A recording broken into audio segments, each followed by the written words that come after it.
wujud dari kegelisahan saya sebagai seorang ibu. Jadi saya ingin berusaha untuk memastikan agar saya selalu bahagia dan mudah-mudahan buku saya ini pun juga bisa menularkan kepada para pembaca gitu untuk melihat dari sudut pandang mengenai ibu bahwa ibu itu pasti mampu untuk selalu bahagia. Mungkin itu, Mbak. Masya Allah. Karena untuk mengefektifkan waktu ya Umu, jadi nanti Umu ada waktu sekitar 50 menit sampai dengan jam 10.30 untuk menyampaikan apa sih yang ada di buku ini. Sudah siap Umu? Siap, insya Waktu Allah. dan Terima tempat. kasih.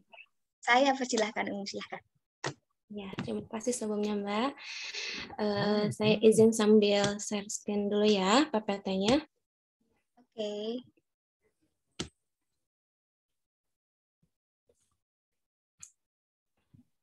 Oke.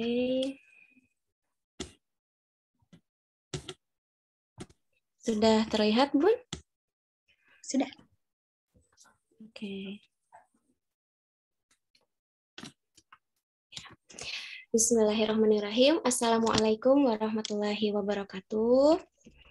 Wassalatu wassalamu ala asrofil anbiya'i wal mursalin wa ala alihi wa sahbihi ajmain amma ba'du. Rabbi shrah li sadri wa yassir li amri wahlul 'uqdatam min lisani yafqahu qawli. Rabbi zidna ilma warzuqna fahma. Alhamdulillah, sebelumnya selamat pagi saya ucapkan selamat datang kepada para ibu pembelajar. Alhamdulillah pada kesempatan pagi hari ini ya Bu ya, cerah sekali kalau di tempat saya di Bandung, yang mudah-mudahan secara hati kita semua ya Bu ya, mudah-mudahan. Dan juga di bulan Ramadan ini nih Bu ya, yang penuh banyak tantangannya. Tapi menarik sekali, Alhamdulillah Ibu Pembelajar Indonesia bisa menyelenggarakan acara yang semakin akhirnya mengupgrade para ibu-ibu khususnya dengan mengangkat kegiatan-kegiatan yang relate banget gitu buat ibu-ibu semua. Jadi mudah-mudahan diawali dengan tadi pembukaan oleh Bu Eni, dan juga sekarang kita akan belajar ya, mencoba saya untuk berbagi dari buku Bahagia Berprofesi Sebagai Ibu. Ini bisa menjadi awal dari kebaikan kita untuk hari ini dan seterusnya insya Allah mudah-mudahan. Nah, di sini saya ingin disclaimer dulu ya di awal, karena memang pembahasannya judulnya nih bedah buku, tapi karena memang waktu yang terbatas, jadi saya tidak akan membedah per satu ya dari subbab yang ada itu mungkin tidak akan saya paparkan, tapi yang memang menjadi hal yang urgent dan juga yang penting banget untuk dipahami gitu ya, untuk akhirnya bagaimana sih sebenarnya supaya bisa bahagia berprofesi sebagai ibu, ya insya Allah nanti sampai kurang lebih jam setengah 11 ya, di jam 10.30 nanti insya Allah saya akan coba berbagi ya gitu, sharing dari buku Bahagianya Berprofesi Sebagai Ibu. Nah, jadi tadi sudah ditanyakan ya gitu oleh Ibu moderator, apa sih gitu ya latar belakangnya kok sampai bisa bikin buku ini, yang memang sebenarnya sederhana. Ini berangkat dari sebuah kegelisahan saya pribadi sebagai seorang ibu, karena memang alhamdulillah saya sudah diberikan amanah oleh Allah dengan 2 orang anak, yang berarti peran saya dan juga tugas saya sebagai seorang perempuan itu bertambah, bukan hanya sebagai seorang istri, tapi ternyata sudah bertambah menjadi seorang ibu. Nah, jadi bukunya itu memang berjudul Bahagianya Berprofesi Sebagai Ibu. Nah, sebelumnya nih ya, menarik juga untuk akhirnya kita pun sama-sama memastikan ya, kenapa sih gitu tema ini penting juga gitu untuk akhirnya diangkat gitu, dan kenapa sih kok kita memang harus bahagia dengan profesi kita. Nah, kurang lebih saya di sini menyampaikan ada 3 alasan kenapa sih harus bahagia berprofesi sebagai ibu. Nah, karena dalam sebuah tulisan atau dalam sebuah buku, pasti hampir semuanya penulis itu memiliki latar belakang. Kenapa sampai buku itu akhirnya bisa dijadikan sebagai sebuah buku? Atau ada motivasi khusus gitu dari penulis kenapa sampai ingin mengangkat topik tersebut gitu. Nah, kalau di sini saya memiliki kurang lebih ada 3 alasan ya, kenapa harus bahagia berprofesi sebagai ibu.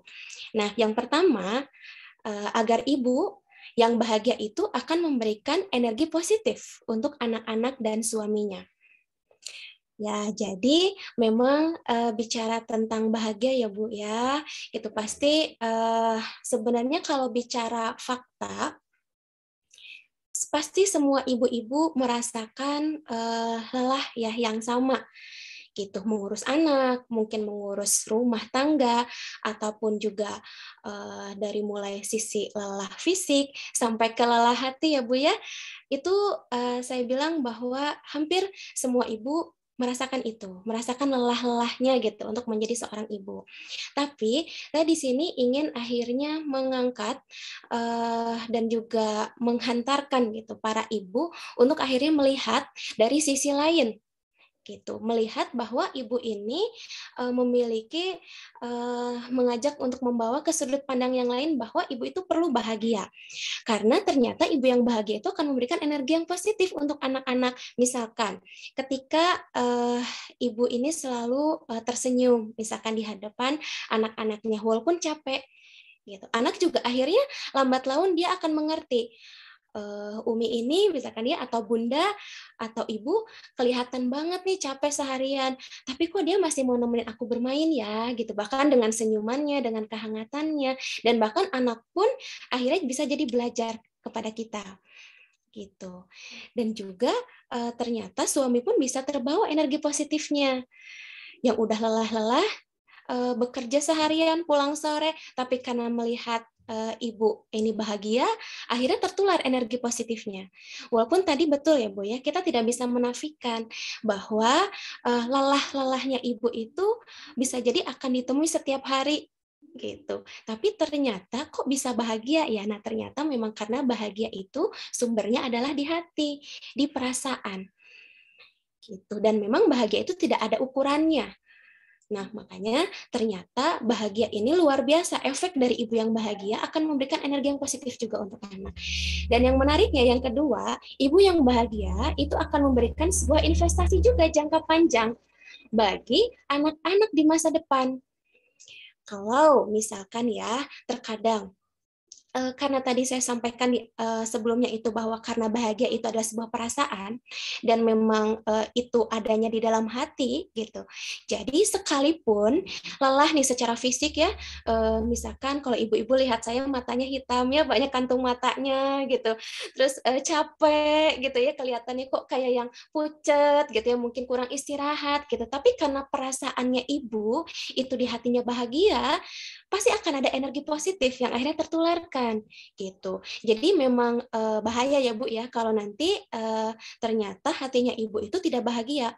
Mau sesegar apapun, mau sefresh apapun, mau seglowing apapun mungkin ya Bu ya kalau bahasanya ibu-ibu sekarang gitu, mau seglowing apapun tapi kalau hatinya tidak bahagia, pasti akan menampakkannya itu menakutkan bagi anak-anak gitu. Kok gitu, Umi dikit-dikit marah gitu, kok Bunda dikit-dikit cemberut gitu misalkan gitu, dan itu akan memberikan ternyata jangka panjangnya nanti anak-anak pun yang mungkin bisa jadi mencontoh ataupun juga akan cenderung akhirnya lebih cepat marah misalkan gitu. Dan juga yang ketiga, ibu yang bahagia ternyata akan menghantarkan kepada dirinya untuk totalitas dalam menjalankan setiap perannya. Nanti kita akan coba kupas ya insya Allah. Nah, jadi kenapa akhirnya ibu harus bahagia? Kurang lebih ini 3 alasannya. Nah, bagaimana nih kalau ternyata ibu tidak bahagia? Nah, saya coba waktu itu pernah melakukan riset kecil-kecilan ya Bu ya. Jadi kurang lebih ibu yang tidak bahagia itu seperti yang saya share di sini ya di PPT gitu, seperti mudah marah, mudah baper, bersikap kasar, atau menjadi cepat mengeluh, merasa bosan dalam pekerjaan rumah gitu, ataupun yang saya sampaikan di sini gitu bisa jadi kita semua pun juga pernah sempat merasakan, dan saya juga bisa jadi pernah gitu ya ada di titik di mana ada di salah satu yang saya tulis di sini. Nah, Jadi kalau misalkan memang bicara rutinitas seorang ibu itu memang luar biasa ya Bu ya, dari mulai bangun paginya sampai tidurnya nanti malam itu pasti akan banyak hiruk pikuknya gitu ya, lika-likunya.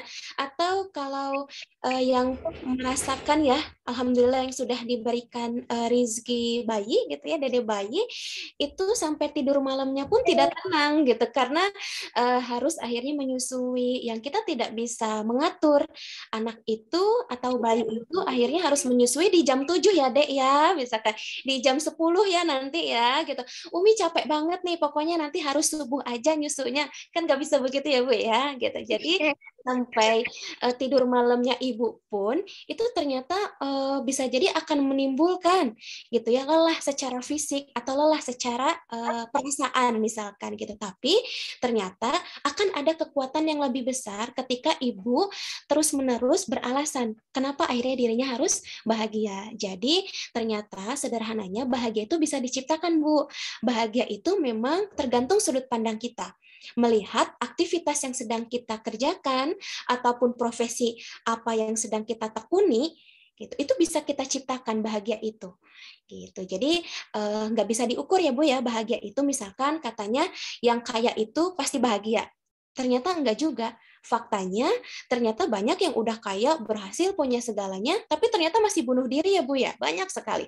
Orang-orang Korea ya opa-opa gitu ya, kalau saya pernah sempat mendalami tentang keilmuan di Jepang, itu sampai ada hutan khusus Bu, hutan khusus untuk akhirnya bunuh diri.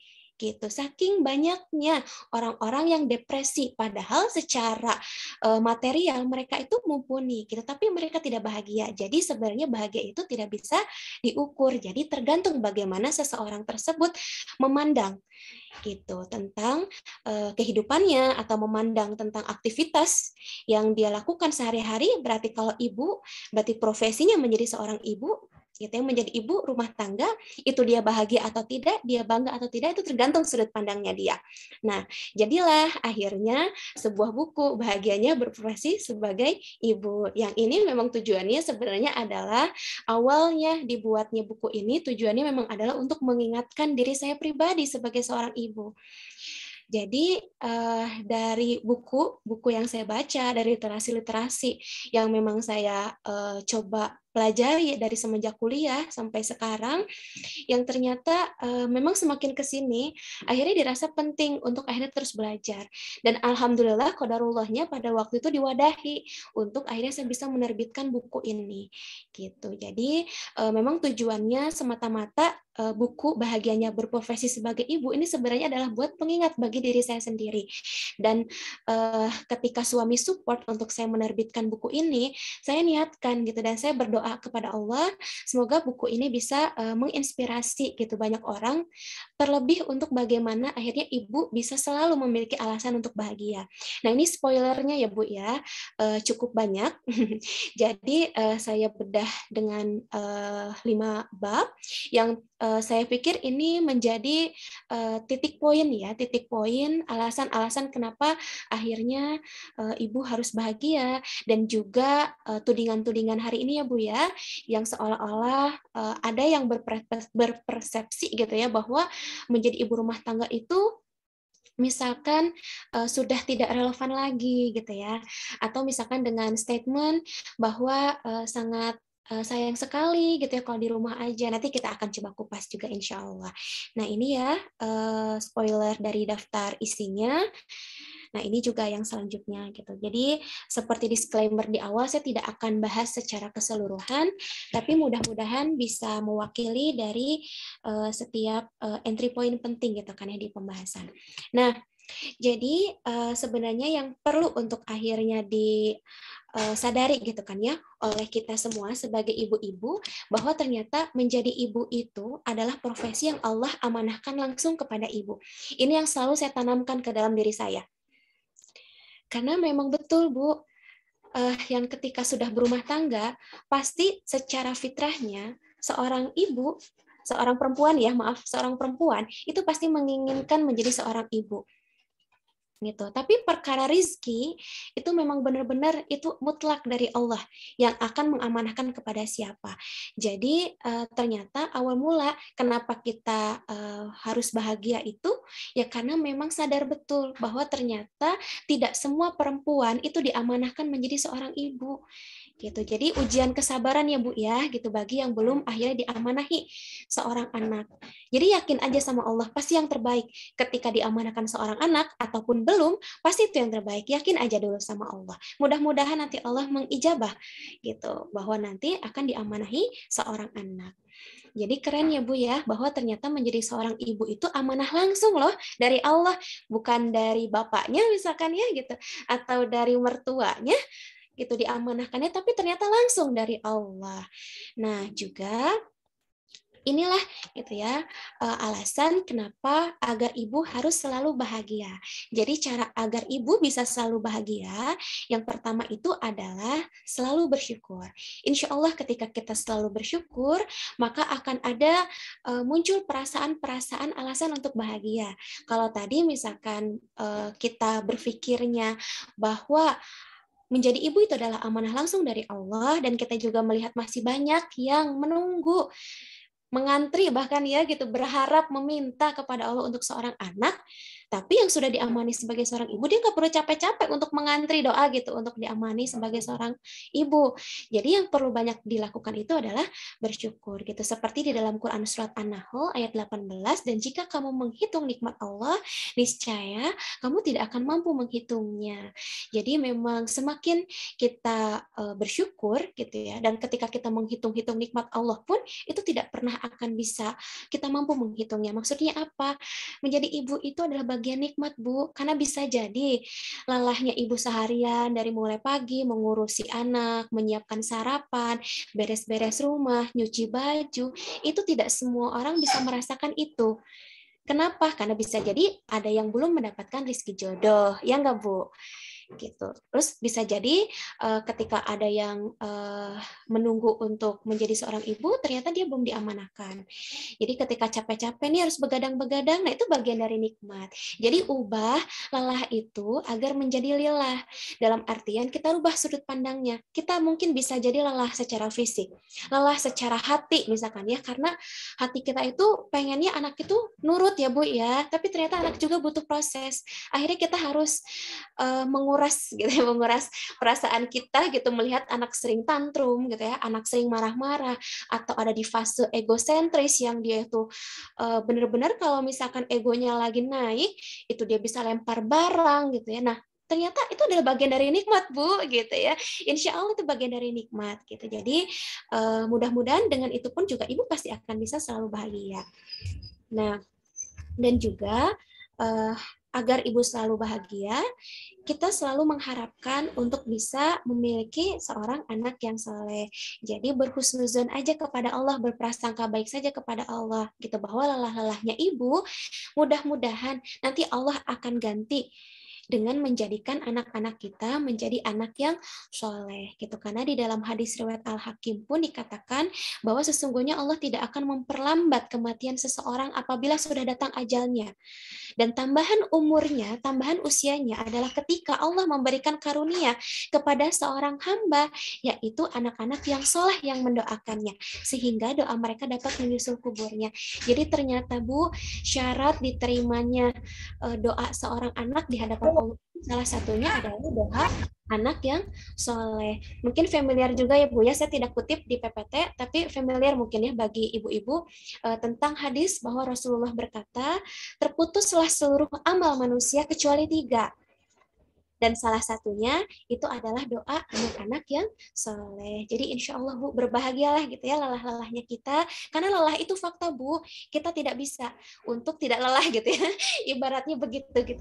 Toh profesi yang lain aja ketika dia menjadi guru, ketika profesi sebagai dokter, itu pun juga lelah Bu, insya Allah gitu ya. Lelah sama seperti para ibu gitu. Tapi lelahnya kita insya Allah bisa banyak sekali menimbulkan pahala. Nah, karena memang selanjutnya itu ibu berpeluang besar untuk bisa meraih pahalanya gitu kan ya, dan bisa mendapatkan banyak ampunannya. Karena ini bukan kata siapa-siapa, Bu, tapi kata Rasulullah langsung. Gitu, kata Nabi-nya Allah langsung gitu, bahwa beliau pernah memberikan nasihat kepada Fatimah. Fatimah itu adalah anaknya baginda Nabi. Dikatakan bahwasanya, wahai Fatimah, manakala seorang perempuan mengandung janin dalam perutnya, maka sesungguhnya malaikat-malaikat telah memohon ampun untuknya. Dan Allah menuliskan untuknya setiap hari 1000 kebaikan, serta menghapus darinya 1000 keburukan. Manakala dia menyambutnya dengan senyum, maka Allah akan menuliskan untuknya seperti pahala para pejuang. Dan ketika dia telah melahirkan kandungannya, maka berarti dia keluar dari dosanya bagaikan dia lahir dari perut ibunya. Kalau saya suka jadi melted ya Bu ya, maksudnya suka jadi sedih gitu, sedih bercampur haru gitu. Begitu sangat sayangnya Allah kepada para ibu. Bagaimana mengandungnya ibu, bersusah-susahnya ibu ketika menyusui, ketika mendidik, Allah balas.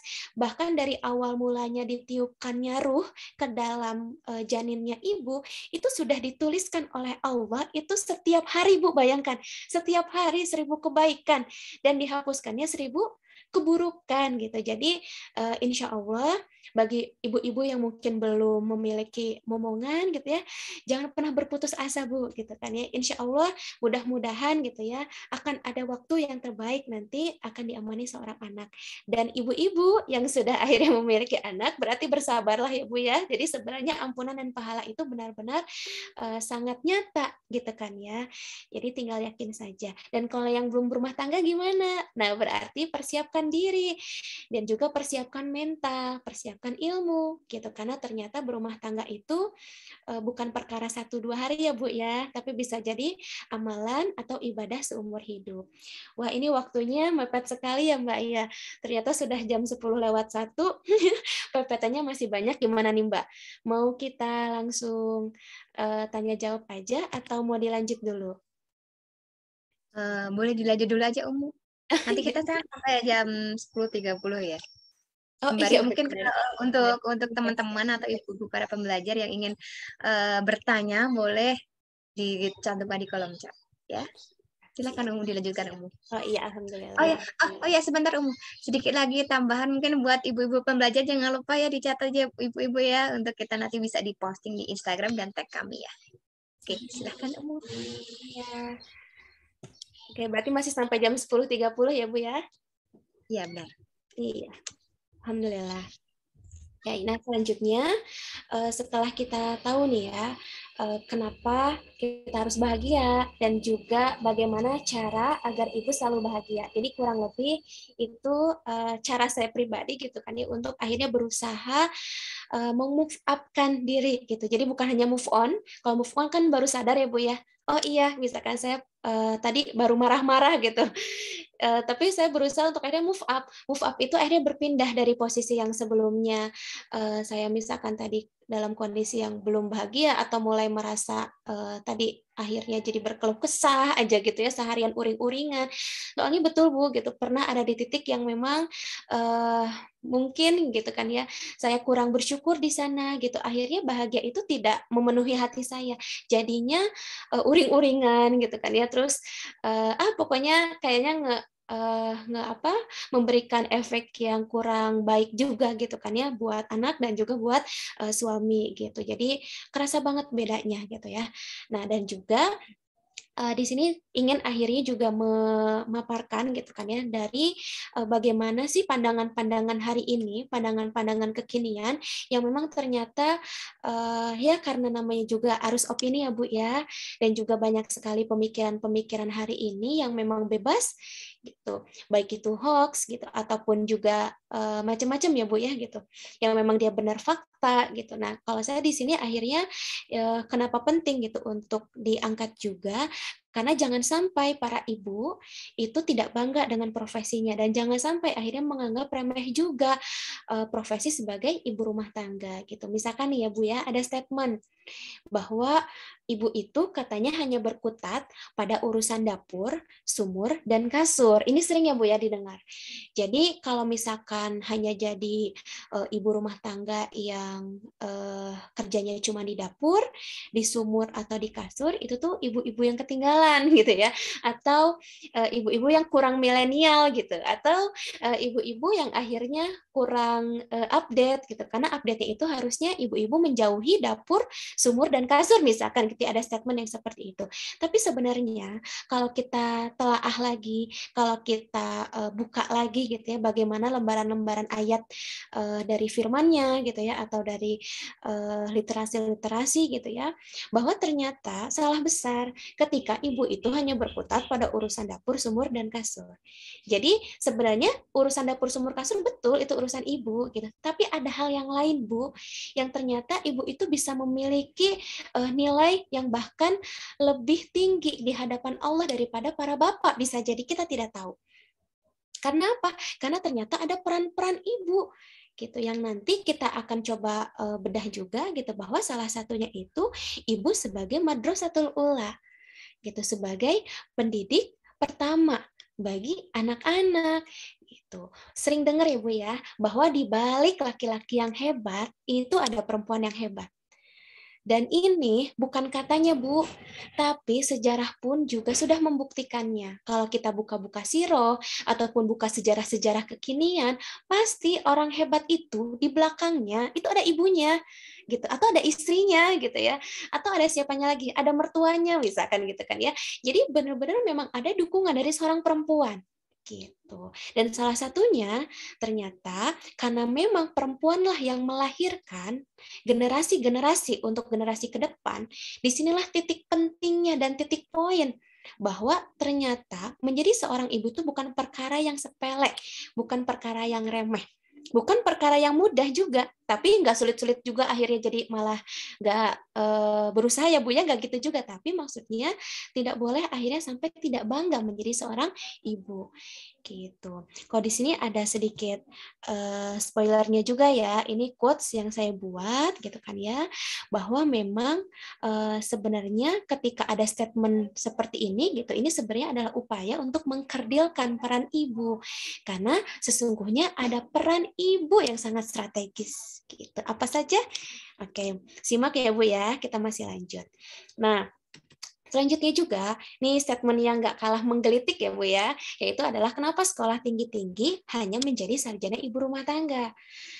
Nah, sering ya kalau kita telusuri gitu ya, di dalam fenomena hari ini memang akhirnya karena berpikirnya materi, kadang merasa kalau dalam bahasa Sunda itu lebar, apa ya, sayang gitu kalau misalkan udah sekolah tinggi-tinggi, tapi akhirnya tidak bekerja, tidak menghasilkan uang sendiri misalkan, atau tidak digunakan keilmuannya gitu. Padahal seharusnya ketika ibu-ibu berkesempatan untuk mengenyam pendidikan sekolah tinggi dan ternyata ujung-ujungnya menjadi ibu rumah tangga misalkan ya, harusnya ibu-ibu tuh lebih bersyukur juga gitu, karena bukan berarti akhirnya sia-sia Bu, ilmu yang kita nyam di dunia pendidikan tuh enggak sia-sia Bu, enggak sama sekali, karena insya Allah ilmu yang telah kita tempuh di dalam dunia pendidikan tinggi gitu kan ya, atau di universitas, bahkan ada yang udah jadi S2 misalkan di S3, insya Allah nggak ada yang sia-sia Bu, ketika ujung-ujungnya pun menikah dan menjadi ibu rumah tangga misalkan, insya Allah nggak sia-sia. Kenapa? Karena ternyata bekal untuk mendidik anak pun itu butuh ilmu gitu. Dan ternyata saat akhirnya bicara ilmu kehidupan, itu pun juga tidak dipungkiri butuh juga Bu sekolah tinggi gitu kan ya, untuk akhirnya bisa mendapatkan ilmu-ilmu tertentu gitu. Jadi harusnya bahagia juga dan bangga walaupun bergelar S1 misalkan ya, bahkan bergelar S3 gitu dan seterusnya. Tapi ketika pun akhirnya tidak bekerja di luar, ya nggak apa-apa Bu, syukuri dan bangga bahkan gitu, karena saya sekarang misalkan berfokus utamanya di rumah gitu, atau ketika ibu-ibu yang berkesempatan untuk bekerja di luar pun tidak juga lupa untuk perannya sebagai seorang ibu rumah tangga gitu. Jadi tetap peran utamanya itu seorang ibu adalah sebagai ibu rumah tangga memang gitu. Adapun misalkan mendapatkan amanah yang lain untuk bekerja di luar dengan berbagai alasan, niatkan saja keluar rumahnya saya untuk bekerja ini semata-mata karena Allah, dan juga semata-mata misalkan karena harus membantu perekonomian suami misalkan, mudah-mudahan ini menjadi amalan terbaik bagi saya. Tapi tetap gitu kan ya, minta juga kepada Allah, khususnya bagi ibu-ibu yang bekerja, untuk dimudahkan, tetap mengamalkan peran-perannya sebagai seorang ibu dengan optimal di rumah. Jadi berarti mempersiapkan prepare-nya juga yang terbaik sebelum akhirnya harus pergi keluar rumah. Nah, jadi sebenarnya kalau misalkan akhirnya ujung-ujungnya setelah menikah menjadi ibu rumah tangga, tidak boleh jadi malah sedih ataupun juga tidak boleh malah malu gitu. Ketika ada yang nanya nih teman-temannya ternyata kerjanya pada keren-keren gitu ya, versi kita misalkan keren-keren. Tapi pas ditanya, kamu Umu Kahfi kerjanya di mana? Hanya jadi ibu rumah tangga. Terus akhirnya malu gitu ya, minder gitu karena seolah-olah tidak mendapatkan pundi-pundi materi misalkan karena yang lain punya penghasilan sendiri kok saya enggak gitu. Ya enggak perlu gitu, Bu. Karena insya Allah nilai seseorang di hadapan Allah itu bukan dilihat dari statusnya gitu atau dilihat dari parasnya misalkan Bu ya atau dilihat dari materinya gitu tapi ternyata itu dilihat dari benar-benar keikhlasannya, kejernihannya dan niatnya itu gitu. Nah, dan juga akhirnya kalau saya suka menghibur diri gitu ya ketika mungkin masih ada yang berpandangan bahwa menjadi ibu rumah tangga itu adalah hal yang remeh atau hal yang tidak penting, maka saya suka mengatakan cukup Allah saja yang membalas setiap jerih payah kita gitu. Jadi cukup Allah sajalah yang membalas gitu setiap jerih payah ibu. Cukup Allah sajalah yang membalas capek-capeknya kita gitu. Karena memang di sini juga saya sampaikan di buku ya quotes-nya itu bahwa pundi-pundi uang ataupun materi itu tidak pantas untuk dihadiahi kepada seorang ibu. Tapi yang pantas itu adalah ampunan dan pahalanya yang pantas dihadiahi oleh kepada ibu. Jadi mudah-mudahan surga ya Bu ya yang menanti para ibu-ibu semua ketika berusaha ikhlas menjalankan profesi sebagai seorang ibu. Nah, selanjutnya itu ada statement juga gitu ya bahwasanya apakah nilai seorang perempuan itu dilihat dari pekerjaan dan kemandirian finansial. Nah, ini tadi sudah disinggung bahwa sesungguhnya insya Allah ketika bicaranya di hadapan Allah tentu tidak gitu. Tapi kalau di hadapan manusia mungkin iya ya Bu ya. Kita memang tidak bisa memaksakan ya bagaimana cara berpikir orang lain. Tapi di sini pun kenapa saya menuliskan buku Bahagia Berprofesi Sebagai Ibu, ini adalah upaya saya untuk melihat gitu ya untuk mengajak para ibu-ibu melihat bagaimana sosok ibu ini dengan sudut pandang yang lain yaitu apa bahwasanya menjadi seorang ibu itu bahagia sekali gitu karena dengan berprofesi sebagai ibu ini itu bisa menjadi ajangnya ia gitu untuk masuk surga gitu. Karena kan kita nggak tahu ya Bu ya sebenarnya amalan yang mana nih yang diterima gitu kan ya sama Allah. Sudah sholat 5 waktu seharian, sekarang kita sedang saum Ramadan, ataupun kita juga sudah melakukan amalan-amalan ibadah, tapi karena kita tidak tahu amalan yang mana yang bakal diterima oleh Allah, makanya kita mohonkan mudah-mudahan gitu. Dengan lelah-lelahnya kita menjadi seorang ibu, itu menjadi kesempatan kita untuk akhirnya bisa mendapatkan surganya. Dan itu yang selalu saya tanamkan dalam diri saya. Gitu. Dan mudah-mudahan saya pun juga berharap dengan ibu-ibu yang membaca buku ini gitu menjadikan ibu pun juga semakin bangga dan semakin bahagia gitu. Walaupun bicara realitas di lapangan pasti lelah, tapi lelahnya itu dia hantarkan kepada lillah. Gitu. Jadi ibu yang mendedikasikan diri di rumah itu pun juga tidak sama sekali menyanyiakan bakatnya.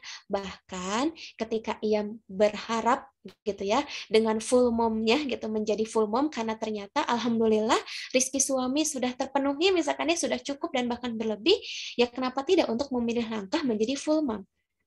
Gitu. Karena insya Allah pahala pun akan banyak gitu mengalir.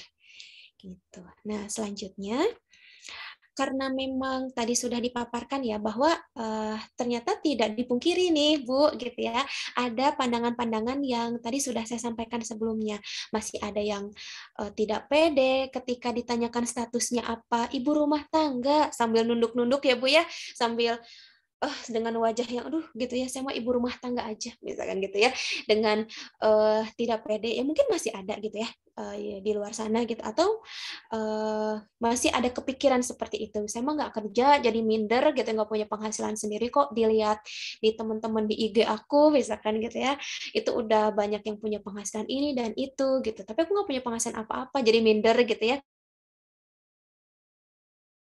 ketika berprofesi sebagai ibu. Padahal enggak juga Bu, gitu kan ya, tadi sudah disampaikan gitu. Nah, makanya penting akhirnya saya pun juga mencoba untuk mendetailkan sebenarnya apa sih peran ibu. Nah, di sini saya mengambil judulnya itu reposisi peran ibu. Jadi reposisi itu adalah menempatkan posisi kembali ibu itu sebenarnya di mana sih posisinya gitu. Posisi perannya ibu tuh di mana? Apakah memang kewajibannya itu banting tulang cari uang, misalkan gitu ya, atau memang dia itu fokusnya tadi menafkahi gitu ya, atau memang sebenarnya fokusnya itu apa sih gitu ya? Nah, di sini ada 5, saya coba detailkan itu ada 5, walaupun kalau misalkan di dalam buku fikih itu sebenarnya hanya 3. Kalau di buku fikih itu hanya 3 gitu ya, fikih tentang ummahat atau keibuan itu gitu. Kalau di dalam Islam itu memang sebenarnya hanya 3. Jadi warobatul bait, peran ibu sebagai istri dan juga ibu bagi anak-anaknya, dan juga sebagai madrasatul ula, pendidik bagi anak-anaknya, dan juga aja, loncat langsung ke poin 5, yaitu peran ibu sebagai generasi gitu, ibu generasi. Jadi ibu yang akhirnya berkewajiban untuk mencerdaskan anak-anak keumatan gitu, anak-anak orang lain juga gitu. Jadi menginspirasi. Jadi ternyata lumayan ya Bu ya, kalau ternyata dipikirnya ibu itu seolah-olah dalam Islam khususnya gitu ya, ada stigma negatif itu katanya ibu itu hanya ngurusin sumur, kasur, dapur gitu. Padahal ternyata ada peran yang ternyata perempuan pun bisa mengambil peran itu, yaitu apa? Menjadi berkarya untuk keumatan. Nanti kita juga akan bahas ya. Nah, jadi yang pertama itu tadi ya, warobatul bait sudah disinggung, madrasatul ula gitu, dan peran ibu sebagai manajer rumah tangga, peran ibu sebagai koki. Kalau ini versi saya ya Bu ya, saya coba detailin gitu ya, ibu itu apa aja sih kerjanya ya gitu. Ternyata ada jadi koki gitu ya Bu ya, ahli gizi gitu, psikolog gitu. Karena memang ternyata menjadi ibu itu katanya 1000 tangan ya gitu, atau menjadi ibu itu katanya harus serba bisa. Sebenarnya sih kalau bagi saya pribadi bukan harus serba bisa, tapi ibu berusaha sebisanya gitu kan, dia berusaha untuk belajar bagaimana mengoptimalkan perannya gitu aja gitu. Jadi nggak perlu akhirnya membebani diri juga bahwa makanannya harus bisa masakan selevel masakan Padang gitu ya yang dijual di maaf ini ngomongin makanan, misalkan Ibu ya, ini mah misalkan gitu harus seenak itu gitu ya kayak di rumah makan Padang, nggak gitu juga Bu gitu. Tapi maksudnya ibu itu ternyata dengan menjadi kokinya di rumah pun berpahala gitu, dengan menjadi ahli gizi ya yang menakar, aduh balita ini dia udah 4 bintang belum ya menunya gitu ya, 5 bintang nggak kalau sekarang gitu ya, harus 5 bintang. Terus harus jadi psikolog juga gitu ya, mendeteksi ini anak kenapa ya dari pagi bangun tidur marah-marah terus gitu ya, terus diajak ngobrol kok nggak nyambung-nyambung misalkan, itu kan ibu juga berusaha jadi psikolog gitu. Jadi sebenarnya ini kurang lebih peran ibu gitu. Nah, dan di sini saya ingin mengutip juga gitu kan ya, hadis riwayat Ahmad mengenai kesempatan perempuan untuk bisa mendapatkan surganya itu benar-benar nyata gitu. Kok tadi sebelumnya udah disinggung ya bahwasanya ibu yang mengandung itu bisa dicatat gitu kan ya oleh malaikat, dihapuskannya dosa-dosa, dicatatnya banyaknya pahala kebaikan gitu. Tapi kalau di sini langsung akhirnya Rasulullah menggambarkan gitu kan ya, bahwa Allah itu mengatakan bahwa masuklah gitu kan ya kalian ke surga melalui pintu mana saja yang engkau mau gitu. Tapi catatannya apa? Nah, catatannya di awal dikatakan bahwa jika seorang wanita selalu menjaga salat 5 waktu, juga berpuasa sebulan penuh di bulan Ramadan, kecuali lagi haid ya Bu ya, gitu, atau sedang nifas gitu, atau ada uzur yang lain, misalkan ketika tidak kuat ya saat mengandung ataupun menyusui, itu boleh gitu. Boleh apa? Boleh akhirnya nanti tidak saum dan dikodokkan.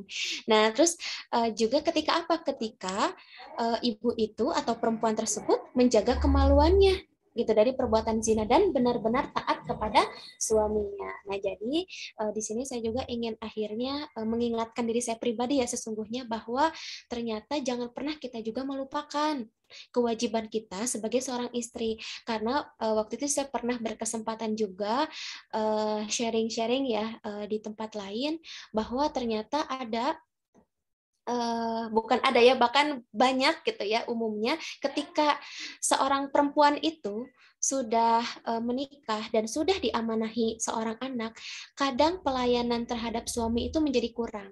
Jadi peran terhadap istri ini menjadi sedikit gitu kan ya, terabaikan gitu. Mungkin bukan maksud mengabaikan, tapi terabaikan gitu karena ada hal-hal yang mungkin dilupakan gitu. Mulai misalkan dari menyiapkan kebutuhan suami gitu ya, atau hanya sekedar senyum Bu, karena udah pusing nih kadang ya. Saya pun juga suka banyak-banyak beristighfar Bu gitu, dalam artian kalau sudah capek seharian lelah, senyum itu menjadi mahal seolah-olah gitu. Padahal senyum itu yang paling murah ya Bu ya gitu. Mudah sekali bagi kita harusnya untuk tersenyum gitu, dan senyum kita kepada suami itu benar-benar memberikan kekuatan yang besar baginya gitu. Dan juga ketika taat nih kepada suami itu pun menjadi pintu gerbang surga gitu kan ya buat kita. Jadi pelayanan terhadap suami pun jangan sampai kendor ya Bu ya. Pelayanan itu bukan berarti urusan kasur aja Bu, tapi menuangkan minum, terus juga menyiapkan makanan, terus akhirnya menyisiri rambutnya, misalkan ya, kok kayaknya lebay banget gitu ya, sampai akhirnya menyisiri rambutnya gitu, terus juga memotong kuku. Sebenarnya ada di buku ya, nanti mudah-mudahan bisa mendapatkan rezeki ya Bu Ibu semua gitu untuk bisa membaca bukunya, tidak perlu beli, tapi mudah-mudahan bisa ada kesempatan membaca. Jadi bisa saling pinjam ya Bu ya, misalkan gitu. Jadi sebenarnya ternyata hal-hal sederhana Bu seperti memotong kuku suami pun itu bisa mendapatkan pahala.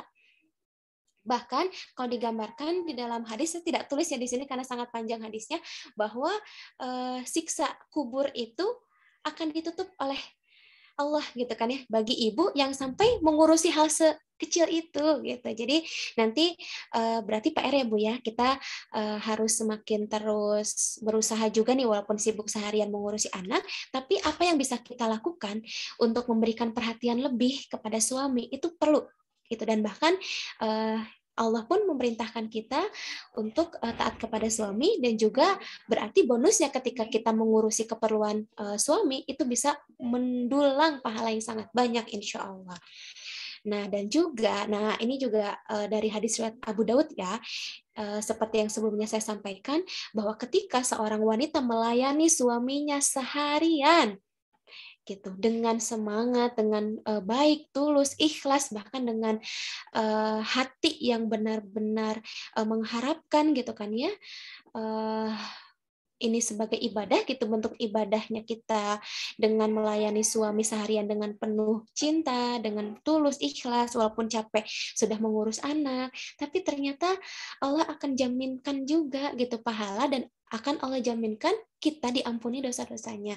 Karena kalau saya evaluasi ya Bu ya, diri saya pribadi pun penuh dengan dosa. Banyak sekali dosa yang kalau dihitung kayaknya udah berapa banyak ya Bu ya, kalau misalkan dituliskan dalam sebuah buku gitu ya, kayaknya nggak tahu itu udah ada berapa buku gitu ya, nauzubillah min dzalik. Cuman saya suka akhirnya memohonkan gitu kan ya, baik itu dosa yang saya sengaja ataupun yang tidak sengaja gitu ya di masa lalu, mudah-mudahan dengan saya sekarang yang kebetulan sudah diamanahi oleh Allah itu sebagai seorang ibu, Allah bisa ampuni gitu dengan hanya satu keyword, misalkan gitu ya, melayani suami dengan penuh cinta gitu, bahkan sehariannya gitu. Jadi kalau misalkan mau dihitung-hitung ya mungkin akan banyak sekali ya Bu ya gitu. Mudah-mudahan pahala kita semua gitu ketika berusaha mengurusi suami. Jadi ibu-ibu yang belum memiliki anak, mungkin Allah sedang ingin memberikan waktu me time gitu untuk para ibu dan ayah gitu, untuk akhirnya membangun komunikasi yang lebih baik, untuk akhirnya sama-sama menyiapkan diri ketika nanti sudah memiliki anak, akhirnya nggak ada miskomunikasi, nggak ada pendidikan. Jadi misalkan nanti ibunya bilang A, ternyata bapaknya B, jadi nggak akan kayak gitu. Jadi positif aja ya Bu ya, ketika belum memiliki anak, mungkin Allah sedang menyiapkan ibu-ibu semua dan para bapak untuk akhirnya bisa sinkron gitu, bisa satu visi misi. Nah, dan gitu, di sini pun gak kalah penting untuk dipahami juga ketika ibu telah tunai, ketika telah tuntas untuk optimal dalam melayani kebutuhan suami sehari-harinya, gitu. Jadi ibu juga tidak boleh lupa gitu untuk sadar bahwa perannya sebagai seorang ibu yang selanjutnya, dia pun adalah sebagai pendidik bagi anak-anaknya gitu. Untuk apa? Untuk tujuannya agar ibu itu fokus dalam menumbuhkan dan merawat fitrah keimanan anak gitu. Jadi ibu itu memang sebisa mungkin fokus gitu untuk akhirnya membuat anak itu agar sesuai dengan fitrahnya. Karena bicara tentang fitrah ya Bu ya, ini ternyata sudah Allah berikan kepada setiap anak yang lahir ke dalam dunia.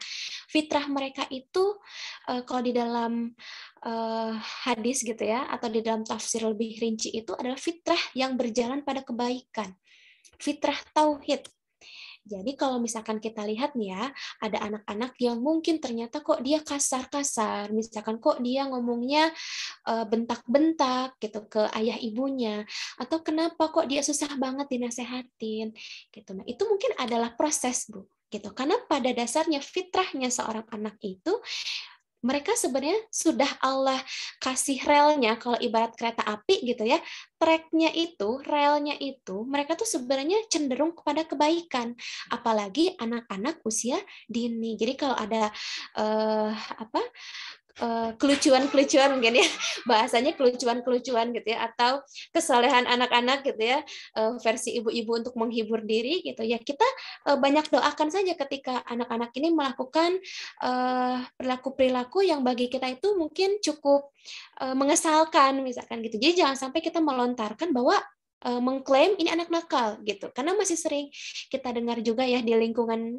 sehari-hari ketika ada anak usia di 3 tahun, 5 tahun itu kalau di bahasa Sunda itu lagi lagi masanya mejeh-mejeh, nah katanya itu mejeh-mejehnya itu jadi masa yang lagi jadi-jadinya gitu ya, masa eksplorasi gitu, terus juga masa penasaran, dibilang jangan tuh malah dideketin gitu ya, dibilang itu panas malah dimasukin tangannya gitu ya ke api gitu, dibilang apa lagi, dibilang nanti itu basah gitu ya, malah penasaran gimana sih basah gitu ya. Jadi itu bukan nakal Bu gitu, tapi memang sebenarnya itu adalah masa mereka lagi lagi proses gitu ya, lagi proses untuk bertumbuh, dari mulai secara tumbuh secara akalnya, terus juga tumbuh kembang secara fisiknya, dan juga lebih dalam daripada itu mereka juga lagi belajar gitu. Jangan-jangan si anak ini lagi nguji gitu ya. Nih kalau aku ngikutin yang kata Umi jangan-jangan terus aku lakuin, Umi bakal marah besar nggak ya? Nah itu kan juga bisa jadi anak tuh lagi nguji gitu. Ini Umi sabar nggak sih gitu ya? Mudah-mudahan dengan kitanya pun sabar dan juga tetap mengarahkan kepada fitrah imannya gitu, fitrah kebaikannya untuk ia menjadi anak-anak yang memang cenderung kepada kebaikan gitu, karena memang masih menjadi PR bersama ya Bu ya. Hari ini generasi kita memang masih di tahap yang memang perlu recovery pendidikan ulang ya, baik itu pendidikan yang berstatusnya formal gitu ya, atau lembaga-lembaga yang langsung dinaungi oleh negara gitu, tapi sebenarnya kita juga perlu recovery di dalam pendidikan keluarga, dan khususnya di sini adalah peran ibu gitu yang memang sehari-hari bersama anak-anak gitu. Jadi semangat ya Bu ya gitu, insya Allah lagi-lagi gitu ya, keunikannya anak-anak itu sebenarnya bukan berarti ingin melukai hati ibu ya gitu, tapi sesungguhnya mereka sedang belajar, dan yang paling penting harus ditanamkan itu khususnya supaya menjadi pegangan bagi anak ketika dewasa. Kalau saya akhirnya sekarang fokusnya itu kepada anak-anak, bagaimana supaya dia cinta sama Allah, karena bisa jadi kita nggak selalu 24 jam gitu, bahkan ketika dia sudah balik kita nggak bisa tahu dia main sama siapa, terus juga tontonannya kayak gimana, tapi ketika sudah sejak sedari dini tertanamkan gitu bahwa ternyata ada Allah yang menyaksikan gitu kan ya, ada Tuhan pencipta kita gitu yang akhirnya melihat apa yang setiap kita lakukan, yang kita perbuat gitu, karena kita cinta nih sama Allah, akhirnya si anak ini tumbuh dari kecil sampai besar itu kuat ketaatannya gitu kan ya kepada Sang Pencipta. Nah, dan juga di sini saya ingin menyampaikan bahwa ibu-ibu sekalipun memang tadi sudah menjadi pengatur rumah tangga, ada yang harus seharian itu bersama dengan bayinya gitu ya. Bisa jadi memang ketika sudah punya bayi itu memang 24 jam gitu. Bukan bisa jadi ya Bu ya, tapi memang begitulah realitanya gitu. Sudah punya bayi itu pasti 24 jam gitu. Tapi insya Allah kita masih bisa tetap berkarya gitu. Kalau di dalam kisah-kisah pun juga banyak perempuan-perempuan hebat, baik itu di dalam kisah terdahulu ataupun kisah saat ini gitu, perempuan-perempuan hebat itu banyak. Kalau saya suka terinspirasi dengan perempuan masa dulu, karena dulu itu belum secanggih sekarang ya, dengan adanya sains dan teknologi belum secanggih sekarang. Tapi saya suka akhirnya berpikir bahwa orang-orang terdahulu itu kenapa dia bisa kreatif banget gitu ya, dengan peran-perannya banyak sebagai seorang perempuan, khususnya sebagai seorang ibu, tapi kenapa dia bisa berkarya? Nah, berarti dia paham bagaimana perannya sebagai seorang ibu gitu ketika sudah punya anak gitu dan ketika sudah menikah, dan dia juga paham bahwa dia sebagai umu ajal, umu generasi, dalam artian ibu generasi ini dia adalah perempuan-perempuan yang sadar bahwa penting bagi dirinya juga untuk ikut berkontribusi terhadap peradaban gitu kan ya, atau terhadap generasi gitu. Jadi perempuan juga sama memiliki kesempatan yang sama seperti laki-laki untuk berkarya gitu. Kalau kerennya ibu-ibu ya, itu bisa berkarya dari rumah. Jadi tidak selalu melulu harus keluar rumah, tapi berkarya juga bisa dari dalam rumah gitu. Kalau dulu itu yang terkenal ya, salah satu itu adalah Maryam Al-Astrolabi. Dari namanya aja kita tahu ada kata-kata Al-Astrolabi. Ternyata penemu astrolab atau yang sekarang pernah main ke Bandung ya, ke Lembang, itu ada Boska. Nah, ternyata penemu yang seperti itu gitu kan ya, salah satunya itu, dan ternyata ditemuinya tuh pertama kalinya oleh seorang perempuan gitu, Maryam Al-Astrolabi. Dan ternyata kalau kita buka sejarah juga ada Fatimah Al-Fihri. Ternyata Fatimah Al-Fihri ini adalah pendiri pertama universitas. Jadi universitas-universitas yang ada saat ini itu ternyata terinspirasi dari seorang perempuan, dari seorang ibu generasi, dari seorang ibu gitu. Menarik ya Bu ya. Jadi tidak mengecilkan diri kita sebagai seorang perempuan dan tidak mengecilkan semangat kita gitu kan ya untuk tetap berkarya. Pasti bisa kita tetap berkarya walaupun menjadi ibu rumah tangga. Nah, dan juga sedikit ya, kenapa kita harus memiliki amunisi. Jadi ada bab khusus ya gitu tentang amunisi. Ini adalah tujuannya agar amunisi ibu gitu atau sentuhan didikan ibu ini sesuai dengan penciptaan. Gitu, dalam artian agar tidak asal-asalan ya Bu ya. Kalau bahasa sederhananya begitu. Jadi tidak hanya menggunakan insting, tapi kita memang sebagai ibu perlu belajar. Kita perlu tahu bagaimana mengarahkan anak. Karena untuk mengajarkan 1+1 saja butuh ilmu ya Bu ya. 1+1=2 gitu ya. Itu pun juga butuh ilmu. Ataupun ketika anak sedang belajar tentang warna, anak pasti penasaran. Bu, kalau dicampur warna merah dengan kuning jadi apa? Itu juga butuh belajar. Apalagi ketika kita ingin menyiapkan anak-anak kita, generasi-generasi kita, itu untuk menjadi generasi-generasi yang hebat. Seperti orang-orang yang memang di dalam sejarah pun ternyata itu hebat-hebat. Gitu. Saat ini juga banyak orang hebat ya Bu ya, kita bisa contoh. Gitu. Nah, seperti dulu misalkan ya, konsep termotivasi juga dengan ibundanya Imam Syafi'i, karena qadarullah ibundanya Imam Syafi'i salah satu imam besar yang ternyata beliau itu sudah menjadi seorang imam itu masih di usia yang sangat muda. Kan kalau sekarang kita familiarnya mendengar kata imam, syekh, itu kayaknya usianya pasti udah sepuh gitu ya, yang dikatakan ustadz gitu. Tapi ternyata kalau Imam Syafi'i itu masih sangat muda gitu, masih umur belasan gitu, itu dia sudah menjadi seorang syekh di masanya. Dan ternyata Bu, ibunda Imam Syafi'i itu dia adalah single parent. Nah, ini saya ingin memotivasi juga bagi para ibu yang ternyata qadarullahnya sebagai single parent. Ternyata menjadi single parent pun itu masih mampu untuk melahirkan generasi yang hebat. gitu. Asalkan dia punya bahannya gitu, punya amunisinya, dia tahu harus melakukan apa, menyiapkan apa untuk anak-anaknya. Gitu. Jadi insya Allah Bu, posisi kita sedang di tahap apa? Apakah kita masih berstatusnya suami istri gitu ya, atau ternyata qadarullahnya suami meninggal duluan, kita tidak tahu ya Bu ya, atau ternyata qadarullahnya harus bercerai, atau ternyata masih menanti jodoh gitu, atau ternyata masih menanti momongan. Nah, tapi ternyata untuk memiliki amunisi ini, untuk memiliki ilmunya harus dari sekarang. Jadi semangat ibu-ibu ya. Wah, udah 10.34 aja nih ya. Masya Allah, iya. Masya Semangat Allah. sekali ya, Om ya. Jadi Iya, sampai enggak itu. nggak apa-apa Bu. Ini nggak kerasa ya, nggak kerasa. Jadi terakhir sebelum saya tutup, saya ingin akhirnya mengutip ya dari perkataan Ibnu Qayyim al-Jauziyah gitu, bahwa kebanyakan kerusakan anak-anak itu disebabkan karena orang tua mereka. Mereka menelantarkan dan tidak menjaga gitu, dan juga tidak mengajarkan anak ilmu wajib, dasar-dasar agama dan sunnah-sunnahnya. Mereka menyanyiakan anak mereka di masa kecil. Jadi ini bukan perkataan saya, tapi saya mengutip dari perkataan imam besar juga Ibnu Qayyim al-Jauzi. Beliau banyak sekali karya-karyanya dan kontribusinya juga kepada peradaban gitu, bahwa ternyata gitu ya, masa anak-anak itu mungkin ya gitu, bukan mungkin, tapi kalau saya refleksikan ke dalam diri saya sendiri, memang jangan sampai akhirnya sisi baiknya gitu ya Bu ya, kita jangan sampai menyia-nyiakan kesempatan kita menjadi seorang ibu, jangan menyia-nyiakan kesempatan kita ketika kita bisa akhirnya membersamai anak. Jadi sehari-harinya ibu bersama dengan mereka itu insya Allah akan memberikan efek yang positif kepada anak-anak ketika kita juga bisa selalu bahagia membersamainya, dan ikhlas tentu saja ya Bu ya, insya Allah. Itu mungkin Bu, terima kasih Bu Eni, mohon maaf atas kelebihan waktunya. Saya kembali lagi kepada Ibu Moderator. Masya Allah, tabarakallah. Terima kasih Umu Kafi atas ilmunya, Masya Allah. Jadi mendengar materi yang disampaikan oleh Umu itu jadi melted, terharu sendiri ya.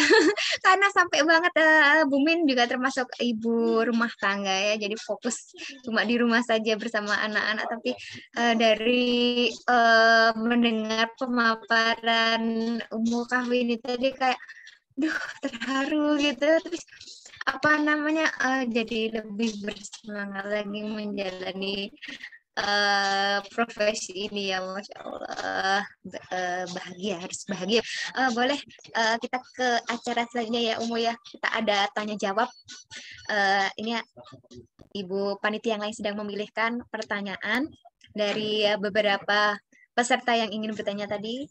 Ada 3 pertanyaan, nanti kita coba, saya akan membacakan pertanyaannya dan nanti langsung dijawab oleh Umu Kafi ya. Pertanyaan pertama mungkin. Oke, saya cek dulu ombaknya di chat ya, mungkin chat ya. Apa kabar Bu, masih semangat nggak? Masih semangat ya? Bagaimana lebih semangat lagi menjalani hari-hari berikutnya setelah mendengar pemaparan dari Umu Kafi? Tuh di sini ada yang bilang Umu, Masya Allah Bunda, melting deh pagi-pagi gini dengar pemaparan Bunda. Tuh sama kan itunya Umu. Tanya jawab, bertanya. Ya masih semangat ya.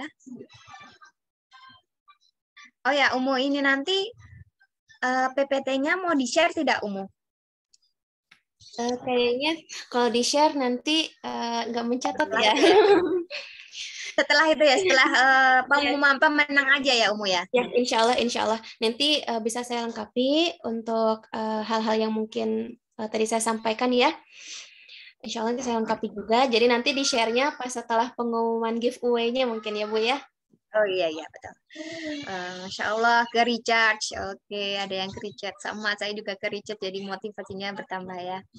Oke, apakah sudah dipilihkan pertanyaan untuk dijawab oleh Umu Kafi panitia?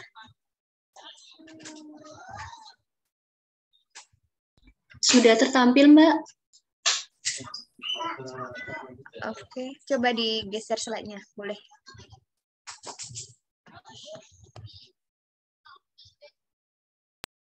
Ini ada yang juga yang Bunda Yule ya, majleb dengar kata-katanya Umu Kafi, bahwa peran sebagai ibu langsung dari Allah, bukan suami atau orang lain. Masya Allah. Yang pertanyaan pertama Umu ini dari Ibu Aisyah Fadila. Ustazah, ingin sekali putri pertama kami ada keinginan masuk pesantren atas keinginan sendiri karena sekarang sedang kelas 5. Bagaimana cara mengajaknya dan merayunya? Oh, mungkin jadi Ibu Aisyah mungkin pengen ya putrinya masuk ke pesantren begitu, Umu. Bagaimana cara mengajak dan merayunya untuk mau ke pesantren, Umu? Mungkin ada tips-tipsnya. Iya, sebelumnya saya ingin menyampaikan dulu Ibu Aisyah. Sebenarnya saya bukan ustazah ya Bu ya, saya juga masih belajar. Sama-sama di sini juga saya masih banyak belajar dan masih banyak kekurangan pastinya Bu ya gitu. Hanya mungkin kalau misalkan di sini minta tipsnya gitu ya. Sebenarnya kalau saya ya pribadi di sini ketika kita menginginkan anak kita untuk mengikuti seperti apa yang kita inginkan, itu memang pertama kita tidak boleh memaksa apa yang menjadi kehendak kita. Tapi kita Allah berikan gitu kan ya kepada kita wewenang untuk bagaimana supaya ibu itu bisa dengan ayah bersama-sama mengajak anak-anak untuk kepada kebaikan gitu, karena memang anak itu menjadi wewenangnya orang tua. Nah, terus bagaimana kalau misalkan kasusnya seperti ini gitu ya, untuk merayu, untuk supaya akhirnya bisa pesantren. Nah, kalau untuk merayu, mungkin saya bukan ahlinya ya Bu ya gitu, tapi setidaknya kita bisa akhirnya gambarkan gitu kepada anak bagaimana kondisi di pesantren itu. Kita juga bisa motivasi anak-anak kita, dan bahkan kalau misalkan Ibu Aisyah sudah tahu misalkan mau dipesantrenkan di mana, ibu nanti bisa akhirnya ajak juga ke tempat pesantren yang dipilihkan oleh ibu, kira-kira dia nyaman atau tidak gitu kan ya. Terus kita banyak-banyak komunikasi. Jadi sebenarnya kuncinya itu Bu, ketika kita hendak mengarahkan anak kepada satu aktivitas tertentu, baik itu anak balita atau anak yang sudah sekolah, bahkan anak yang balik yang sudah dewasa pun, itu adalah kuncinya komunikasi. Jadi cara rayunya gitu ya, kalau versi saya ini ya Bu ya, disclaimer-nya adalah versi saya, cara untuk merayunya adalah dengan banyak-banyak komunikasi. Banyak-banyak akhirnya berikan gambaran tentang bagaimana ketika si anak ini berhasil misalkan lulus dari pesantren. Nah, tapi Bu, saya pengen nitip ya Bu ya, jangan sampai tadi memaksa, dan juga harus dengan penuh kesadaran si anak, memang dia benar-benar mau untuk masuk pesantren. Karena realita pesantren itu banyak macam-macamnya Bu ya gitu. Gak bisa juga akhirnya kita langsung menjudge bahwa ketika seseorang masuk pesantren itu akhirnya dia bisa langsung menjadi anak yang soleh. Ternyata di fakta di lapangannya nggak begitu juga Bu, gitu. Malah ada juga yang dia lulusan pesantren tapi ternyata dia tidak menjadi anak-anak yang soleh. Jadi ternyata kuncinya apa? Kuncinya itu adalah di dalam kesadaran diri anak-anaknya. Apakah dia benar-benar ingin menjadi anak yang soleh ataukah tidak? Jadi sekalipun ya Bu ya, nanti pada akhirnya hasilnya si anak ini mau masuk pesantren ataukah tidak, Ibu harus yakin saja gitu. Sekolah dimanapun, bahkan mau homeschooling sekalipun atau mau dikelembagakan gitu, itu tidak menjadi jaminan gitu kan ya, yang menjaminnya itu hanya Allah. Jadi kuncinya di mana? Kuncinya di dalam pendidikan keluarga gitu ya, dan juga salah satunya adalah di doa gitu. Jadi semangat ya Bu ya gitu. Walaupun itu Ibu juga sedikit Mbak nih ya, motivasi juga. Kenapa mungkin pesantren menjadi salah satu sarana mungkin ya untuk menjadikan upaya ibu-ibu untuk menjadi anak yang soleh. Betul, karena memang banyak item-item yang mungkin Islami ya gitu di dalam pesantren. Tapi jangan sampai lupa juga untuk memastikan anak-anak yang ketika sudah bersekolah di pesantren itu dia benar-benar atas dasar kesadaran. Jadi jangan sampai sudah dipesantrenkan tapi ternyata tidak membuahkan hasil yang manis karena terpaksa. Karena ujung-ujungnya malah bukan menjadi anak yang soleh. Biasanya nanti ketika keluar pesantren itu jadi kayak keluar dari kandang Bu. Ini kejadian banyak sekali. Saya juga ngobrol gitu ya sama para guru karena saya pernah waktu itu sebelum menikah berkesempatan menjadi guru juga gitu ya, yang ternyata rata-rata mereka yang akhirnya lulus dari pesantren itu banyak yang akhirnya seolah-olah kayak keluar dari kandang gitu ya, itu benar-benar langsung apa ya, tidak sesuai dengan ekspektasi di awal gitu, ekspektasi ibu itu harapannya anak-anak jadi makin soleh gitu ya, tapi ternyata malah jomplang banget Bu, malah sampai melakukan tindakan kenakalan remaja gitu. Ibu bisa bayangkan saja ya apa yang saya maksud kenakalan remaja itu gitu. Jadi mulai dari akhirnya membuka kerudungnya gitu, bahkan sampai akhirnya seks bebas gitu, nauzubillahi min zalik gitu. Jadi itu memang ternyata setelah didetaili, setelah coba ditanyakan gitu kepada anak-anaknya, ternyata memang itu karena terpaksa. Jadi dia merasa terpaksa masuk pesantren itu, akhirnya dia membalas orang tuanya itu dengan cara seperti itu, Bu ya, nauzubillahi min zalik. Tapi mudah-mudahan saya doakan Ibu Aisyah dimudahkan ya gitu untuk bisa menghantarkan anaknya untuk bisa mengenyam pendidikan yang Ibu inginkan, dan mudah-mudahan menjadi keberkahan bagi keluarga Ibu. Itu aja mungkin Bu Eni. Oke, terima kasih. Masya Allah, semoga terjawab ya Bu pertanyaannya. Kumo, boleh ini saya membuka pertanyaan nih, ya, open raise. Masih saya raise hand. Mungkin ada ibu-ibu yang ingin bertanya langsung raise hand nanti, soalnya kotak kita pertanyaan juga mepet ya. Biar bisa langsung dijawab. Boleh ada yang kalau ingin raise hand dulu? Silahkan. Ada yang ingin bertanya lewat raise hand? Supaya bisa lebih mudah. Adakah? Sembari menunggu dari raise hand, mungkin kita ke pertanyaan yang kedua mungkin ya. Belum ada yang raise hand. Kita tunggu ya sembari yang raise hand. Ini ada pertanyaan umum dari Ibu Nur. Bagaimana cara menenangkan diri saat anak sedang rewel atau anak-anak lagi pada berantem? Emotikon sedih ya, Bunda ya. Silahkan Umi. Wah, ini relate banget. Ini relate banget.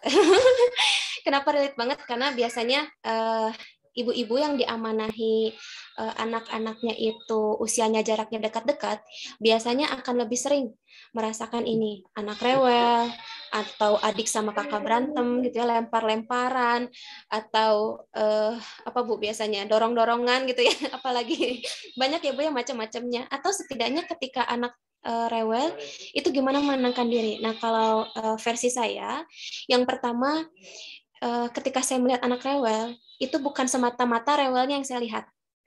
Tapi ketika melihat anak rewel, yang saya langsung lakukan itu adalah berpikir, ini kakak misalkan, kenapa dia tiba-tiba marah-marah misalkan. Itu yang terlintas langsung di benak saya. Dan memang saya mencoba untuk menghantarkan realita, fakta, anak misalkan ketika sedang rewel, itu bukan langsung ke perasaan, Bu. Tapi saya coba hantarkan ke dalam pemikiran.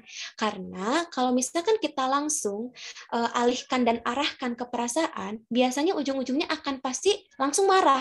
Anak rewel, kok rewel terus sih gitu. Pasti nanti akhirnya jadi ngedumel gitu. Bahasa Indonesianya apa ya? Ngegerutu gitu. Langsung bahkan jadi marah-marah sendiri misalkan. Jadi kalau ada realita dan fakta ketika anak-anak itu rewel, kalau saya berusaha untuk mengarahkannya langsung ke pemikiran, bukan ke perasaan. Ini kenapa? Nah, akhirnya mudah-mudahan ketika akhirnya kita menghantarkan kepada pemikiran, jadi nanti kita bisa mendeteksi gitu. Ini kira-kira anak kenapa ya? Kita juga berusaha bisa tetap tenang. Nah, gimana kalau udah kayak gitu, tapi ternyata masih tetap kesel misalkan ya, kitanya mungkin lagi capek, lagi lelah secara fisik, akhirnya kita tidak bisa berpikir jernih. Nah, kalau saya, versi saya lagi ya Bu ya, kalau saya itu akhirnya mencoba untuk menenangkan diri dengan menutup mata. Dengan menutup mata, sambil saya tarik nafas, keluarkan lagi, dan itu saya terus lakukan. Paling sedikit sampai 3 kali, sambil saya istighfar. Jadi walaupun anaknya rewel, ya saya biarkan dulu, saya biarkan dia rewel. Saya biarkan dia tantrum. Bahkan kalau sulit sekali ditenangkan, itu akhirnya tantrum kan Bu ya. Si anak itu bahkan nggak jelas akhirnya maunya apa gitu. Dan mungkin baru tenang ketika dia memang sudah pengen tenang. Memang kalau lagi tantrum itu begitu. Sampai dia capek sendiri, sampai dia udah ngeluapin emosinya di dalam dirinya itu gitu. Akhirnya dia sampai tenang sendiri baru dia ngomong dia maunya apa. gitu. Nah, jadi sampai akhirnya ketika sudah tidak mampu untuk mengarahkan ke pemikiran gitu ya, karena saking capeknya nih gitu, akhirnya yang saya lakukan adalah menutup mata sambil menarik nafas gitu, terus dikeluarkan lagi gitu, terus tenang sambil zikir istighfar, sampai akhirnya ibu pun bisa merasakan ada energi-energi positif di sana gitu, sambil buat kata-kata positif di dalam diri bahwa anak ini pasti lagi butuh saya, cuman dia belum bisa mengkomunikasikannya, akhirnya dia rewel. Jadi yang ada munculnya empati dan simpati kepada anak, bukan akhirnya munculnya kitanya malah ikut uring-uringan. Nah, ternyata langkah yang kedua nih tadi udah gitu ya, dicoba tutup mata terus keluarin lagi gitu ya. Ternyata belum berhasil. Nah, kalau saya versi saya lagi Bu, biasanya kalau saya langsung akhirnya memisahkan diri dulu sama anak-anak sebentar. Misalkan anak-anak lagi di kamar. Nah, karena memang saya cuma ada 2 ruangan, ruang tengah itu bareng sama ruang tamu gitu ya, karena masih kontraktor gitu. Jadi akhirnya saya memilih untuk ke kamar mandi dulu sebentar. Tapi saya bilang pas anak saya lagi tantrum misalkan, Umi ke kamar mandi dulu ya sebentar. Dia masih marah-marah, ya udah biarkan dulu. Yang penting kitanya tenang. Gitu, yang penting kitanya berusaha tenang dulu ya, cuci muka misalkan, ya wudhu gitu ya, sampai akhirnya kita juga bisa slow lagi gitu, karena memang fakta ketika anak rewel itu tidak bisa dipungkiri, karena memang khususnya anak-anak usia dini mereka belum bisa mengkomunikasikan segala sesuatu itu langsung dengan kata-kata. Kadang ada yang kesulitan gitu, kadang sudah bisa bicara tapi masih tantrum juga gitu. Jadi memang ya itulah proses anak-anak ya untuk dalam pertumbuhan itu memang seperti itu. Jadi kitanya yang harus memunculkan sebagai seorang ibu empati yang lebih besar kepada anak-anak. Dan tambahannya stok sabarnya harus ditambah ya Bu ya. Memang stok sabar ini tidak boleh 1-2, tapi benar-benar harus tak terhingga. Nah, bagaimana caranya supaya stok sabar ini bisa akhirnya semakin bertambah? Minta sama Allah. Dan jangan kaget Bu, ketika minta kita untuk bisa punya stok sabar, Allah itu malah kasih ujian supaya kita itu sabar gitu, misalkan dengan anaknya tantrum terus gitu ya. Ini kejadian sama saya waktu saya minta seperti itu gitu ya, itu seharian anak tantrum nggak ngerti kenapa gitu ya, sampai akhirnya saya pun mengerti bahwa mungkin itu cara Allah untuk akhirnya menambah stok sabar saya, jadi supaya saya lebih berlapang dada gitu menerima kekurangan dan kelebihan Ananda gitu. Jadi intinya ketika ternyata pas kita minta untuk diberi kesabaran, tapi kok Allah malah kasih ujian terus ke kita, ya nggak apa-apa, husnuzon aja sama Allah. Mungkin Allah ingin menambah stok sabar kita, atau mungkin Allah ingin menambahkan pahala gitu dan ampunan untuk kita. Jadi intinya tetap positive thinking ya Bu ya, ketika anak-anak rewel gitu. Karena pada dasarnya anak-anak itu tidak akan mungkin ingin membuat kita sedih. Anak-anak itu tidak mungkin ingin membuat kita capek gitu. Yakin aja Bu kayak gitu. Jadi yang akan muncul di dalam diri kita adalah tetap rasa sayang kepada mereka walaupun mereka tantrum misalkan gitu kan ya, nangis-nangis terus. Itu mungkin Bu. Masya Allah sekali penjelasannya, terperinci ya. Jadi kita tenangkan diri dulu ya Umu ya, sebelum menenangkan putra-putra kita yang tantrum. Sebenarnya kalau baru 2 mah itu ya, saya 3 Umu. Masya Saya Allah. menenangkan 3 satu gantian. Masya Allah. Adakah yang ingin Raisan untuk bertanya langsung kepada Umu Kafi? Mungkin? Biar langsung bisa dijawab. Soalnya kalau misalnya ditanya di chat, kita ada kuota juga, ini sudah mendekati jam 10.52. Adakah yang ingin Raisan? Kalau tidak ada, kita akan ke pertanyaan satu lagi. Ini mungkin nanti yang milihkan saya atau dari panitia ya? Oh, yang ketiga. Ini sudah muncul dari pertanyaan di sini. Dari Ibu Tika Etika. Assalamualaikum Umu. Bagaimana cara kita sebagai wanita bisa terus bersyukur dan menerima takdir sebagai ibu?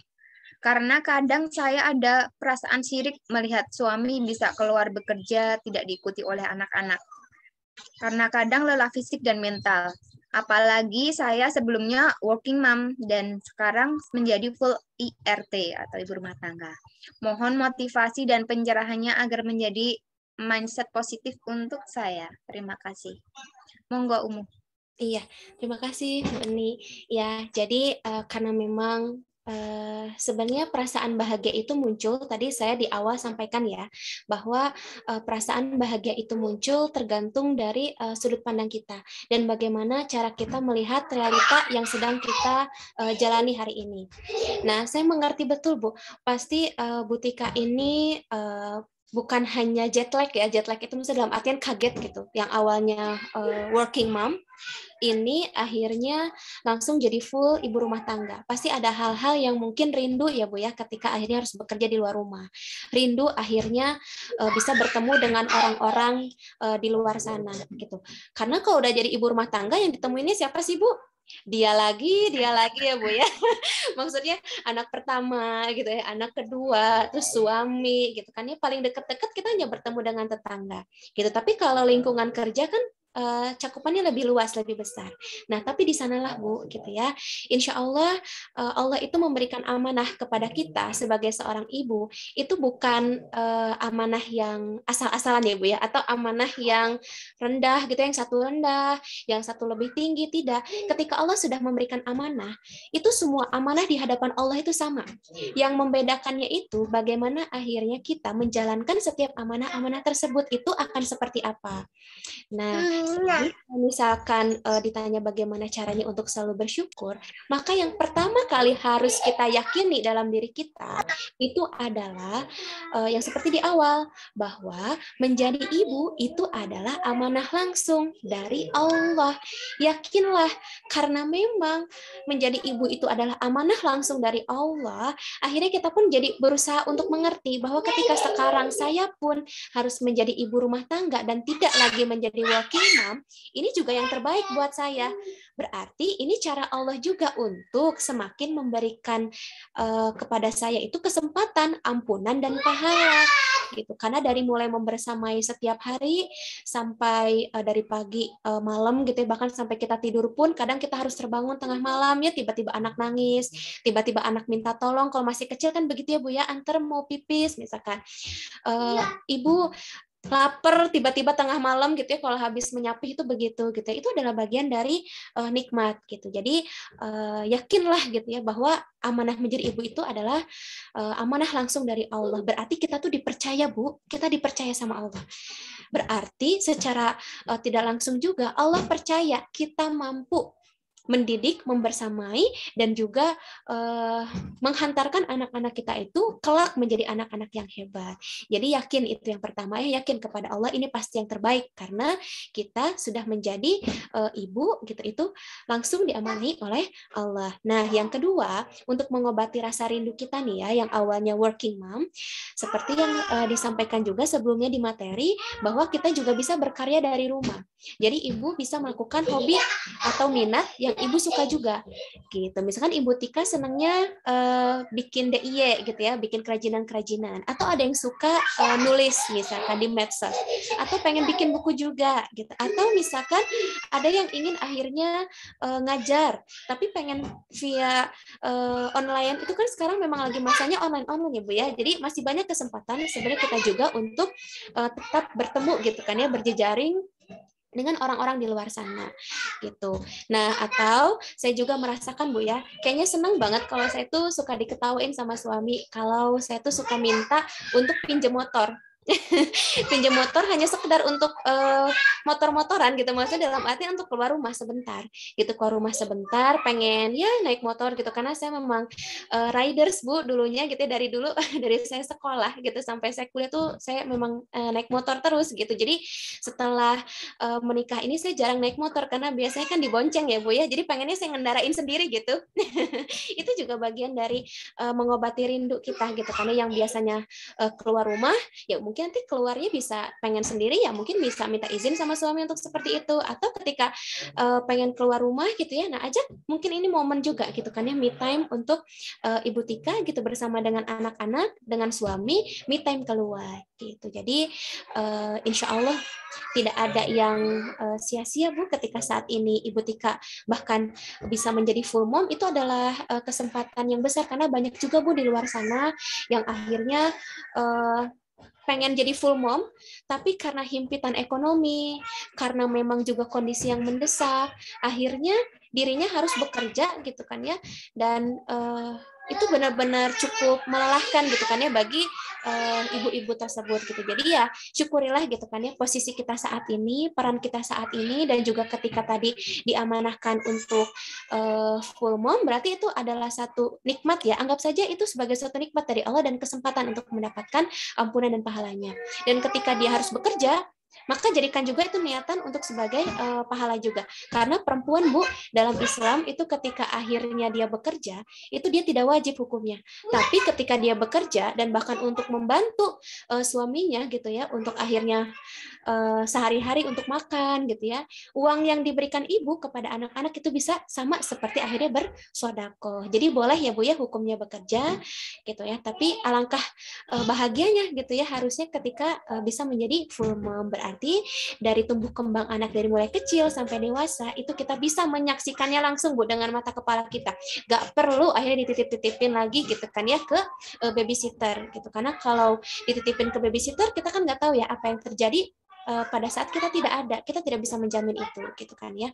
Jadi ya tetap Bu gitu kan ya, berpositiflah sama Allah dan yakinlah gitu bahwa full momnya Ibu Tika hari ini mudah-mudahan bisa menjadi kebaikan gitu kan dan keberkahan untuk keluarga dan khususnya juga buat anak-anak Ibu di masa depan. Itu mungkin Bun. Masya Allah jawabannya. Semoga bisa mengobati dan memberikan semangat kepada Ibu Tika ya. Masya Allah Umu. Alhamdulillah Umi, ini kita sudah mendekati jam-jam akhir berpisah. Tapi sebelum kita mengakhiri acara kita pada kali ini, pada siang hari ini, ya udah menjelang siang ya, kita foto dulu yuk. Ibu-ibu boleh di open cam. Kameranya boleh di open. Nanti saya akan memberikan aba-aba lalu kita foto bersama. Boleh open cam-nya? Kayak gini kan banget.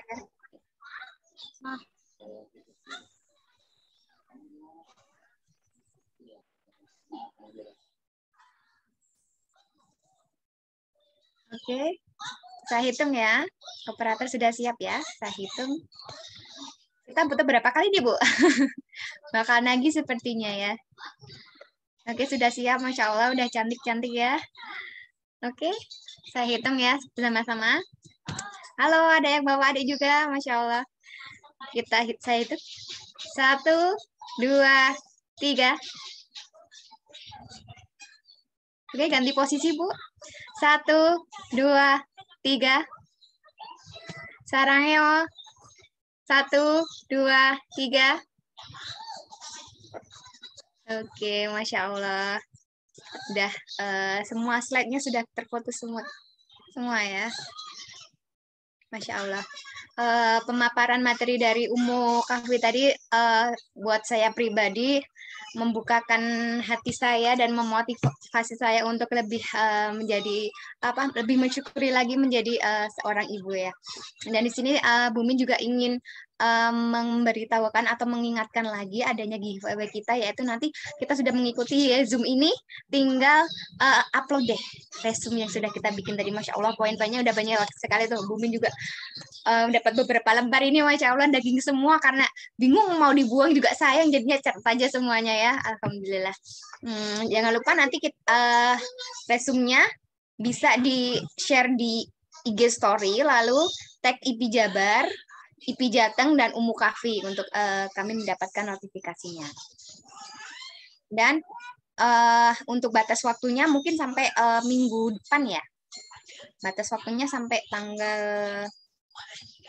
ini tanggal 16, berarti sekitar 12 ya. Jangan lupa untuk kalau kita di rumah saja, sepertinya sebagai ibu rumah tangga itu kurang support system, boleh sekali untuk join Ibu Pembelajar Indonesia, Ibu Pembelajar Indonesia Pusat, akun IG-nya Ibu Pembelajar Indonesia. Lalu juga ada beberapa korwil atau koordinasi wilayah Ibu Pembelajar, yaitu ada Jateng, Jabar, dan lain-lain. Mungkin Ibu bisa ikuti juga, nanti bisa dimasukkan ke grup WhatsApp. ada beberapa poin penting sebelum saya tutup acara pada siang hari ini, yaitu bahagia itu tidak bisa terukur. Dan kemudian bahagia itu juga berasal dari hati. Jadi kita yang bisa memanagenya untuk berusaha bahagia. Lalu kalau apa yang terjadi pada kita ini sebagai ibu rumah tangga ya, tidak serta-merta langsung jadi ibu rumah tangga, tapi ada tangan-tangan Allah atau ada takdir dari Allah. Jadi tinggal kita berpositif thinking untuk menjalani profesi kita ini, profesi yang agung. Sebagai ibu itu bisa mendidik dan menghasilkan generasi. Kalau misalnya bapak-bapak kan mungkin mendidiknya untuk berprofesi, tapi kalau misalnya ibu, mendidiknya bisa menghasilkan sebuah generasi. Lalu berprofesi sebagai ibu juga itu sangat tinggi sekali balasannya ya. Karena kita tidak tahu dari pintu mana saja kita akan masuk surga. Bisa jadi dari hal-hal yang biasa atau hal-hal kecil yang kita lakukan di rumah untuk anak dan suami kita. Dan ada nih yang kata-kata dari Ummu Kahfi tadi atau yang dikutip dari bukunya tadi yang bisa kita banggakan sebagai ibu rumah tangga untuk menghibur diri dan untuk bisa kita sampaikan ke orang lain, yaitu saya bacakan di sini. Cukup Allah saja yang membalas setiap jerih payah ibu dalam menjalankan profesinya sebagai ibu rumah tangga dengan balasan surga. Pundi-pundi uang atau materi tidak pantas dihadiahi untuk ibu, kecuali yang pantas hanyalah surga saja imbalannya. Masya Allah. Menyentuh sekali ya Bu ya, lebih semangat lagi menjalani hari-hari kita sebagai ibu. Ini nanti jangan kalau ibu yang sudah berprofesi atau ibu yang bekerja pengen jadi ibu rumah tangga full ya. Jangan ya Bu, jadi kita mengerjakan sesuai porsinya saja, diseimbangkan dan lebih semangat. Masya Allah. Terima kasih saya sampaikan kepada narasumber kita, Ummu Kahfi, kemudian kepada panitia yang telah mensupport acara ini, Ibu Pembelajar Indonesia, dan kepada Mbak panitia atau Ibu panitia yang bekerja di belakang layar.